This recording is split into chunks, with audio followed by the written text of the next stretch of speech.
Brazil football federation coach Carlo Ancelotti সবার কাছ থেকেই সবুজ সংকেত এসেছে নেইমারের। ফিটনেস পরীক্ষাতেও পাশ করেছেন নেইমার, তাই নেইমারকে নিয়ে আর কোনো সন্দেহ নাই ব্রাজিল দলে।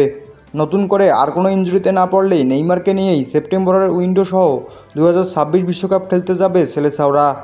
আর এমন সংবাদে যেন খুশিই হবে ব্রাজিল সমর্থকরা। দীর্ঘদিন ধরে ইনজুরির সঙ্গে লড়াই করেছেন, সেই ইনজুরি থেকে ফেরার জন্য কঠোর পরিশ্রমও করেছেন। তবে ইনজুরি থেকে ফেরার পর অনেকে বলেছিল নেইমার আগের সেই পুরনো ছন্দে আন্তর্জাতিক ফুটবলে ফিরতে পারবেন তবে সম্প্রতি সান্তোসের হয়ে ক্লাব ও ফ্রেন্ডলি ম্যাচে দুর্দান্ত পারফরমেন্স করেছেন নেইমার। জানিয়ে দিয়েছেন তিনি এখনও ফুরিয়ে যাননি। ইনজুরি কাটিয়ে নেইমার নিজেকে মেলে ধরেছেন মাঠের ফুটবলে এবং সর্বশেষ ম্যাচে 2 গোলের পাশাপাশি দুর্দান্ত পারফরমেন্স করে সেই আলোচনাকে করেছেন আরও গভীর।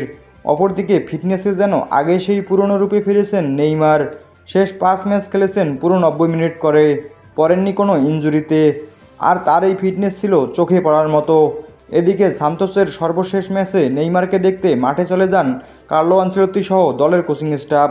সেই ম্যাচে 2 গোল করার পাশাপাশি নেইমার দেখান তার দুর্দান্ত পারফরমেন্স, আর তাতেই সব দিক থেকে সবুজ সংকেত পান নেইমার, যার মাধ্যমে জাতীয় দলের ফেরার গুঞ্জন সত্যি হয়েছে নেইমারের।